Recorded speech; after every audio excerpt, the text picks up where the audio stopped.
Esse é o canal Rei do Deboche e esse é um corte de uma live. Não se esqueça de se inscrever, deixar um like e uma doação bem gorda.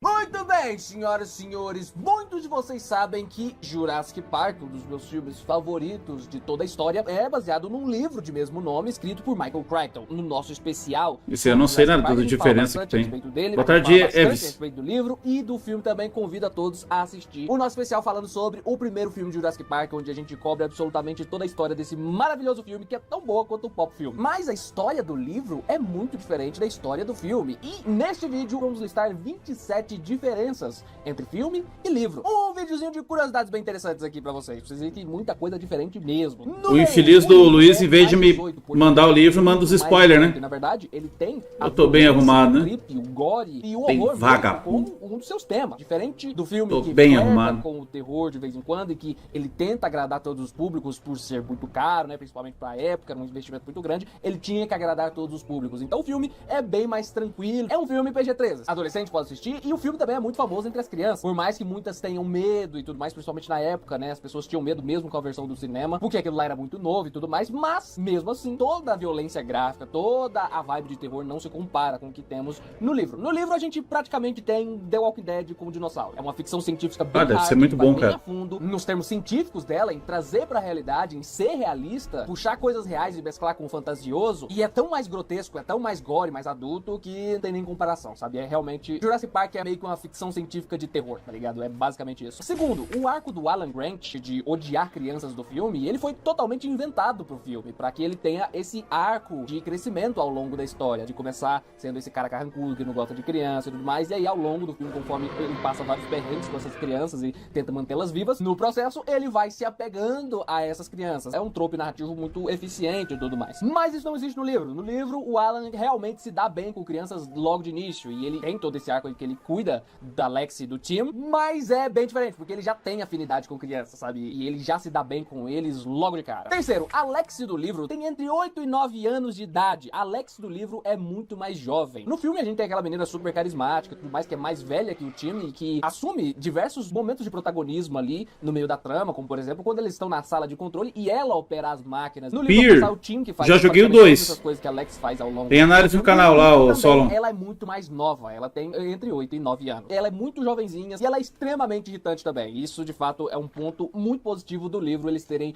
trazido ela maior, né? Mais velha até que o próprio time. Mas pro drama, pros Não, Roninho, eu não momentos de voto ação, faz as muito cenas tempo. de terror mesmo, é muito interessante você ter essa perspectiva de uma criança naquele contexto. Porque poderia, mas realmente não deixa quero. muito mais assustador as coisas. Quero que E se acontece foda muita tudo. coisa muito pesada com ela, então é bem assustador você ver as coisas acontecendo com uma criança tão novinha assim no Jurassic Park. Então, de fato, funcionam ambas as versões da Lex. Quarta curiosidade, o John Hammond do livro é um crápula. Ele é um completo desgraçado, diferentemente daquele velhinho doce e sonhador que a gente tem sendo retratado no filme. No livro, o John Hammond, ele é Interessante. o grande vilão do bagulho. Além dos dinossauros na ilha, é claro, mas ele é a crítica do livro. O livro é muito incisivo e muito eficiente na crítica que ele quer fazer Sabe ao qual é? capitalismo, ao desejo de enriquecimento dos bilionários que não tem fim, que passa Sabe por Kennedy? tudo e todos. E no livro, o John Hammond é essa figura. Ele é muito mais autoritário, muito mais chiliquento, muito mais desprezível. Salve, e, Miguel. de fato, a figura mais odiável do livro inteiro. Dá o piti toda hora, ele é autoritário toda hora. Nossa, e no ele filme ele é um cara toda hora. bem- Ele é um velho insuportável. E é uma visão mais É um realista velhinho do que é o cara bonzinho. tão rico como aquele, sabe? E, geralmente os caras muito ricos são muito pau no cu mesmo, sabe? Na vida real. Vivem uma realidade completamente diferente da nossa, em grande parte das vezes, sendo os causadores desses problemas. Ele é que o nos bonzinho. acometem na sociedade, tá ligado? Ele é um velho Basicamente, bonzinho. O livro, ele vai Vagabundo. fundo nessa crítica. O filme também faz isso, mas de maneira muito sutil. Mas o livro vai muito a fundo nessa crítica ao capitalismo, ao liberalismo e a essa ganância desenfreada. E o personagem do Hammond é muito mais realista nesse quesito, embora o do filme seja muito mais carismático, o velhinho sonhador e tudo mais. Ele é muito tragável, ele é muito querido, né? E o ator também é muito bom. Mas no livro, de fato, ele é pintado como o vilãozaço do bagulho. A cena do Triceratops doente não existe no livro. Na verdade, ela existe no livro e ela é até bem parecida, mas não é um Triceratops que está ali. É, na verdade, um estegossauro, que no filme não aparece em nenhum momento. Há 2 tiranossauros no parque. Pois é, no livro, meus amigos, Ah. temos 2 tiranossauros na Ilha Nublar no momento em que acontecem os eventos do parque. A Rex, que é aquela que vocês já conhecem, e um tiranossauro mais jovem, que ainda não chegou na fase adulta e que não se mete muito com a Rex quase em momento nenhum. Ele, na verdade, tem medo dela por ela ser muito maior. Então a gente tem 2 tiranossauros em vez de um só. A morte do Dennis Nedry no filme é uma das melhores cenas do filme, né? É muito legal toda aquela sequência. Salve, Cláudia Maria. Dilophosauro, né? Do Dilophosauro atacando o Dennis Nedry, matando ele e tudo mais. É sim. bem legal a cena, muito bem feita. Mas no livro, essa é entre uma das cenas mais gore e graficamente mais impressionantes do livro, né? Deve ser top. Porque o jeito que o Dennis morre no livro é assustador. Também morre por um Dilophosauro, mas o Dilophosauro não tem aquela vela em torno do pescoço, que é uma convenção. O Dilophosauro do livro é bem maior, bem mais alto. E eu não sei se é porque o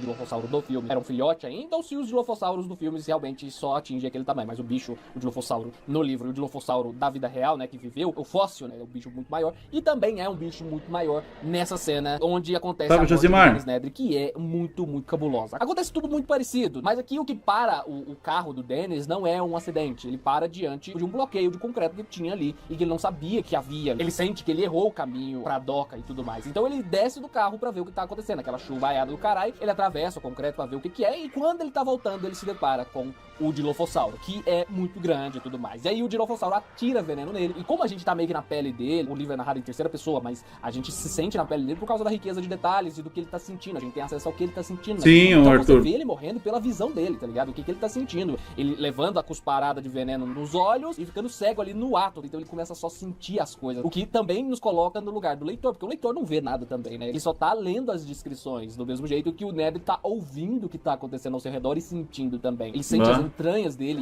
indo parar nas mãos dele, escorregando quentes no meio daquela noite fria. Ele cai no pé do dinossauro, depois ele sente o dinossauro abocanhando a cabeça dele, levantando. Ele é muito assustador, ele morre ali. É bem assustador, bem assustador. Essa cena é uma das cenas mais incríveis do livro. O Ian Malcolm no livro é muito, muito mais ácido do que ele já é no filme. No filme a gente tem aquela personalidade, né, daquele cara que ele não acredita no parque, ele é um crítico do que eles estão fazendo ali, e ele é um dos maiores pesadelos do John Hammond, tanto que no livro eles colocam o Malcolm vestido todo de preto e o Hammond vestido todo de branco. No livro o Malcolm é bem mais ácido, bem mais incisivo em suas críticas, e a gente tem muito mais momentos daqueles onde o Malcolm demonstra os seus conhecimentos sobre a teoria do caos. Então você tem ali todo um discorrimento sobre o que é a teoria do caos de maneira mais detalhada e mais vezes acontecendo na tela, o que é muito irado. Eu gosto de todos os momentos em que ele fala da teoria do caos, eu gosto da teoria do caos de Salve, Paulo Roberto! Ele tem diversas oportunidades pra falar da teoria do caos e como tudo ali naquela ilha tende ao caos e tudo mais, e como ele tem certeza do que vai acontecer ali. Ele é um personagem muito irado. É basicamente aquela mesma personalidade que a gente viu no filme, só que mais um. Salve, Trinfo! Ele é meu personagem favorito, tanto do filme quanto do livro, e eu gosto demais da atuação dele no livro. Se no filme a gente tem ali aquelas frases de efeito dele, aqueles momentos dele, onde ele dá aqueles monólogos e tudo mais, no eles livro podiam fazer um remake, né? Ele tem mais fiel. E ele é muito esse lado terror mais da parada, e tá legal. Também. E o Alan Grant no livro, ele tem uma barbona, né? Ele é bem diferente daquele visual meio Diana Jones que eles deram, aquele olhar meio galã que o Sam deu pra ele. Isso é uma coisa do filme, um ótimo ator que interpretou muito bem. Pior que ele é foda até a capa dele ali, de Fodelona. É um cara barbudão, e ele tem uma aparência mais rústica. Isso tudo porque ele é baseado no Jack Horner. O Michael Crichton se inspirou no Jack Horner, que é um paleontólogo da vida real, pra escrever o Alan Grant. E é engraçado que o Jack Horner mais tarde se tornou consultor dos filmes também, então isso é bem interessante. Vocês lembram da sequência inicial do filme? O jeito que o filme começa, com aquele manejo que eles estão fazendo ali, cercado e tudo mais, transportando um Velociraptor dentro do cercado e tudo mais, e aí um trabalhador é atacado, e aí você já corta e o filme segue. Essa é a cena que abre o filme do Jurassic Park, né? Pois é, no livro, a primeira cena do livro é basicamente a sequência do que a gente tem acontecendo no filme. No livro não tem aquela cena, mas tem o que é a sequência bem mais completo daquilo. Começa ali na Costa Rica, numa noite chuvosa, e você tem um hospital ali na beira da praia. A médica que tava de plantão ali naquele hospital é quem a gente acompanha, e aí a gente vê pelos olhos dela um helicóptero vindo do meio do nada, no meio da chuva, trazendo esse cara que tava seriamente ferido, e as feridas são extremamente misteriosas. E aí os caras chegam lá falando que ele sofreu um acidente de trabalho por causa de uma retroescavadeira e tudo mais, só que ela vê claramente ali que aquilo ali é um ataque de animal, e ela fica intrigada e tudo mais, e o cara tá passando muito mal, ele tá num estado muito ruim, é bem gore, inclusive, começa a cuspir sangue, sentir muita dor por causa da saliva do Raptor, que induz mais dor ainda, e tem um cheiro de morte manando do cara, sabe? E aí o cara morre ali, eles recolhem o corpo, ela tira uma foto pra depois dar uma examinada melhor a respeito desse caso estranho, só que eles roubam a máquina fotográfica dela antes de irem também, e aí ela fica encucada nos dias que se passam a este acontecimento, tá ligado? Tipo, o que diabos aconteceu aqui? É bem irado. E aí a gente já entra na próxima curiosidade, que é ainda no início do livro, depois que essa mulher fica encucada, os dias vão se passando e ela começa a ir atrás de relatos a respeito de tentar entender que tipo de animal pode ter feito isso com ele, sabe? O que pode ter acontecido ali? E ela começa a ouvir uns relatos estranhos que começam a acontecer acontecer na região de crianças aparecendo com feridas no corpo durante a manhã, depois de dormirem, muitas vezes crianças muito novas. E aí o pessoal tá criando muita lenda urbana em volta, muita superstição, sabe? O negócio é até meio místico, assim, as explicações que os regionais dão pra esses eventos. E acontece que tem uma maternidade. Nossa, tem muita coisa que nem... E numa bela noite, uma mulher dá à luz, inclusive a doutora que tava... Nem é mencionado no filme. Dessas paradas todas que estão acontecendo, e ela cita a palavra Raptor, que foi uma das palavras que o trabalhador, antes de morrer, disse, que na linguagem regional ali também se refere a um sequestrador de crianças, é tipo uma lenda urbana ali do lugar. E aí a parteira ali, que tá conversando com ela, fala, isso aí atrai mau agouro. Não é bom a gente falar a respeito dessas coisas num dia que tá nascendo uma criança. E aí a criança nasce, e mais tarde, quando ela tá na maternidade, elas entram, a parteira e a doutora, entram dentro da maternidade pra checar o neném e tudo mais. E, meus amigos, quando elas entram contra a luz, assim, você vê ali bem nas sombras, 3 compsognathos, aqueles dinossaurozinhos pequenos, arrancando pedaço da cara de um bebê. Logo Nossa, velho. Eu achei essa cena muito absurda, muito assustadora. E é um bom jeito de te prender logo no início do livro, tá? Tipo, caramba, velho, olha isso. A cena do início do segundo filme, a cena onde nunca quer ter no filme. Os pais dela atracam o iate deles ali na praia da Ilha Sorna, e aí acontece tudo aquilo. Pois é, acontece essa cena no primeiro livro, o que é extremamente interessante. Mas no livro é um só compsognato que ataca ela, que dá uma mordida nela. Depois que ela é tratada, ela desenha o animal, e aí vai um biólogo na área onde aconteceu um negócio que não é na Ilha Sorna, é na Costa Rica mesmo, é no continente. Não é nas ilhas, esse ataque acontece no continente. E aí vai um biólogo lá e checa a área, e ele acaba encontrando um macaco carregando o cadáver desses bichos. Ele pega... Podia ter comprado. Estudar essa amostra, sem saber se é um dinossauro, o que é isso. Eles ainda estão tentando entender o que é aquilo, sabe? Sem cogitar que poderia ser um dinossauro ainda. O livro ele vai te introduzindo a esse mundo muito de leve, antes de revelar mesmo a ideia dele, que é o parque dos dinossauros. Sem falar que já antes de você aprender o que é o parque, toda essa ideia da contenção... Tá, então o parque de dinossauros era escondido no início, então, ninguém sabia. Descobrir isso, você já sabe que né? Os caras meio que fracassaram, né? Porque os dinossauros estão no continente, né? Os dinossauros porque no filme já começa como se fosse um parque e tal, pra todo mundo ir. E tudo mais. Você tem toda essa questão da segurança. Aí aparentemente é bem escondido. Com a menininha, já rolava a hipótese de ser um dinossauro que atacou a menina. E aí tem toda essa questão de tipo, mano, esses dinossauros estão escapando da ilha. E aí durante um certo momento, um dado momento ali, antes de acontecer todos os eventos ali, da escapada dos dinossauros, do T-Rex saindo da cerca, quando anoitece e falta energia. Pois é, antes disso, quando eles ainda estão passeando pelo parque com os carros elétricos, eles avistam a doca, um planalto onde eles estão passando com os carros, eles avistam a doca, onde atracam os navios que trazem e levam os suprimentos. E quando eles olham pros navios ao longe, primeiro Alex que vê isso, depois o resto vê também, eles conseguem ver formas de dinossauros pequenininhos andando pelo casco do navio. E aí, meus amigos, não eram só compsognathos, era um bicho muito maior, ainda muito pequeno, mas muito maior. Eram filhotes de Velociraptor. Vocês lembram que no filme acontece de o Alan achar ovo de Velociraptor no meio da floresta, comprovando que a vida encontra o meio, comprovando que eles estão se reproduzindo e tudo mais. Pois é, meus amigos, esse é o momento que mostra que, primeiro, eles estão se reproduzindo. Segundo, eles estão na doca, no navio que tá indo pro continente, meus amigos. E aí tem todo esse rolê de eles perderem as comunicações, porque a energia acaba logo em seguida, e eles não podem contatar o navio pro navio parar e voltar, tá ligado? Então tem esse senso de urgência todo no livro, né? Porque eles têm que voltar pro centro de visitantes o mais rápido possível pra falar pro resto do pessoal que tem o Velociraptor dentro do navio e ele tá indo em direção ao continente. Então tem todo esse senso de urgência que dá mais ansiedade ainda pro leitor. Mais tarde, no final do livro, também é dito o porquê que os dinossauros entraram dentro do navio e por que eles vão pro continente, por que eles desejam ir pro continente.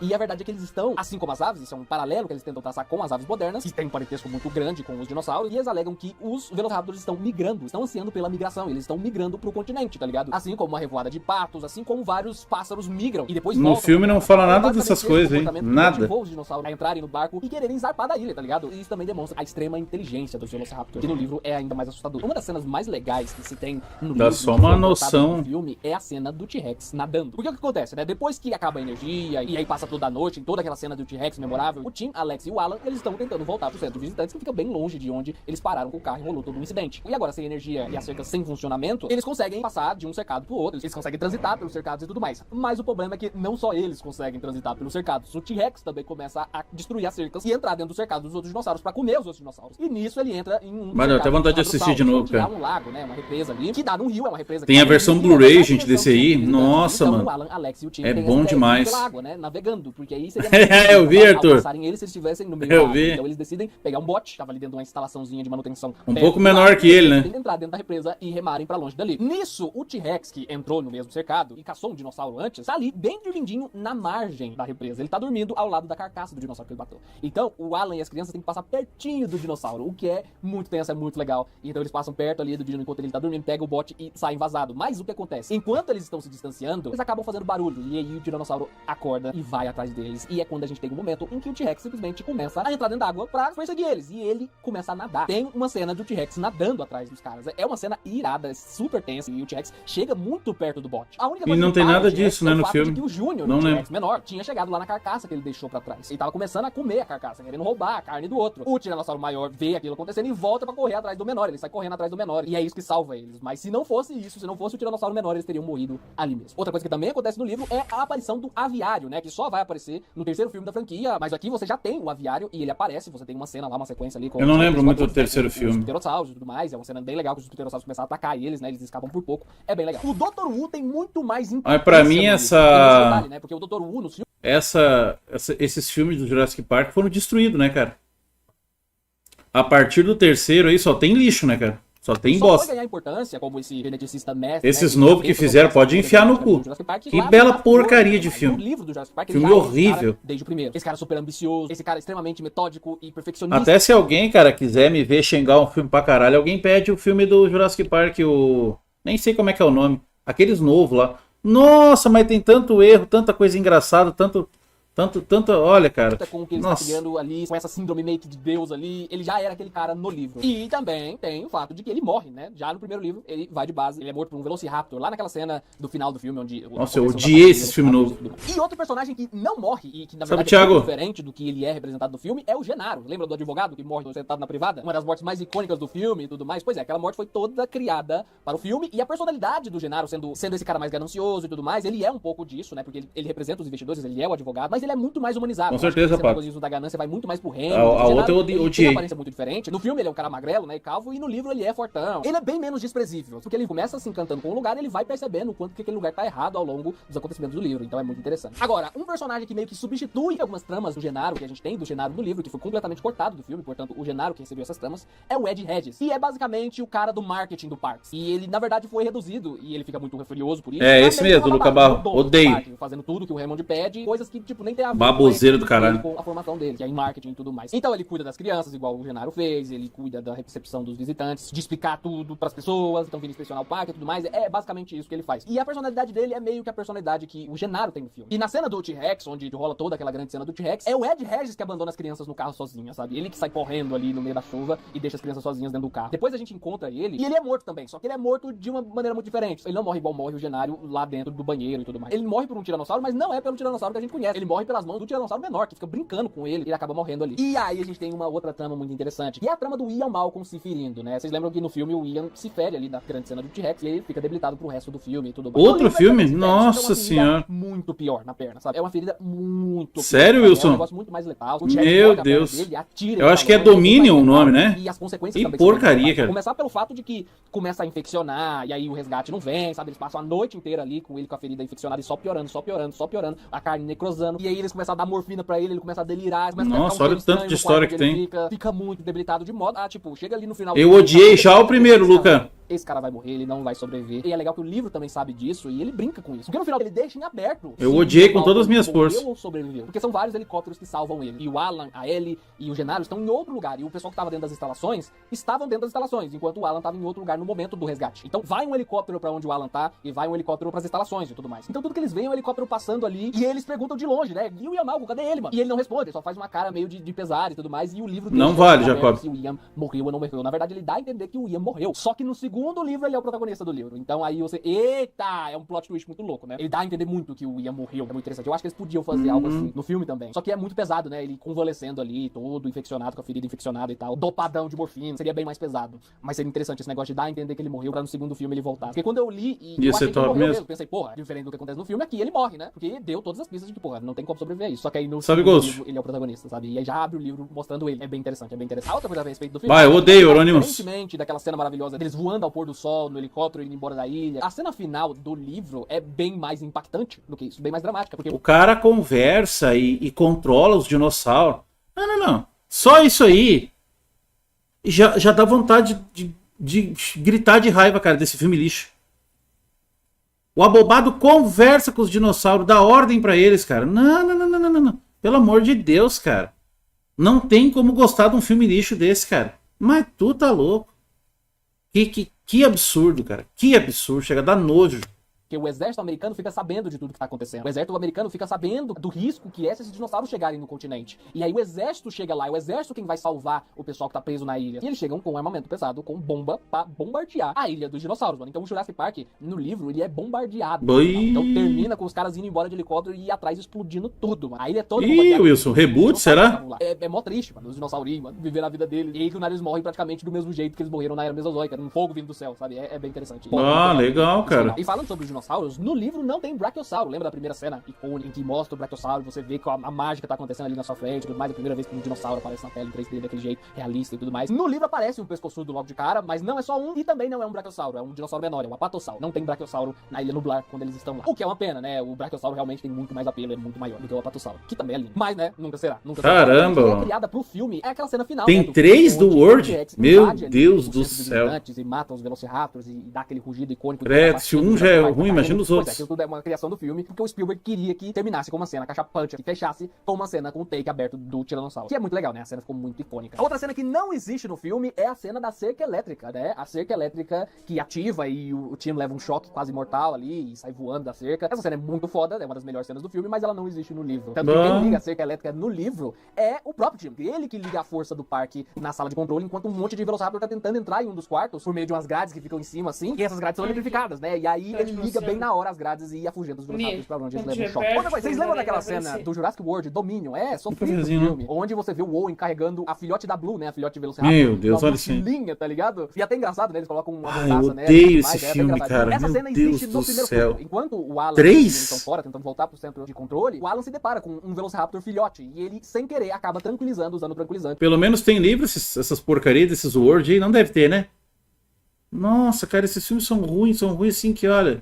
No Velociraptor filhote, ele usa uma dose de lá, que pode até acabar matando ele acidentalmente e tudo mais. Mas ele decide pegar o Velociraptor filhote e levar com eles pra dentro do centro de controle, porque ele tinha que demonstrar, ele precisava de uma prova cabal de que os Velociraptors de fato estão se reproduzindo no meio da floresta, de que eles, mesmo sendo fêmeas, conseguiram se reproduzir pela ilha toda. Então ele leva na mochilinha mesmo o filhote de Velociraptor, assim como o Owen faz no Dominion. Agora, pra finalizar, temos a cena da morte do John Hammond, né? Lembra que eu disse que ele é um crápula, que ele é o cara mais odiável de todo o livro. Ele acaba morrendo, e ele morre de uma maneira muito deliciosa, sabe? É muito da hora, a morte dele é muito assustadora. Eu acho, Arthur. Porque, a começar, tiraram do cu do irmão porco. Se machuca, cai de uma ladeira e ele vai pra dentro da floresta. Depois que rola todo o rolê dos Velociraptors e tudo mais, que eles voltam a energia, os Velociraptors vão embora, ele tá andando na direção do bangalô dele, as instalações particulares dele, e aí ele ouve um barulho estranho. E ele pensa, porra, isso é um barulho de um dinossauro. Ele ouve de novo. E, porra, esse é um barulho do T-Rex, mano. E ele ouve de novo, mais alto ainda, e ele assusta. E aí ele acaba saindo correndo no meio do nada, sabe? E tropeça e cai e sai rolando ladeira abaixo. Igual aquela cena daquele caçador lá do segundo filme. Lembra? Que ele tropeça e sai rolando na floresta. É basicamente aquilo ali. O filme tentou adaptar esse momento do John Hammond com aquele caçador lá. E aí o que acontece?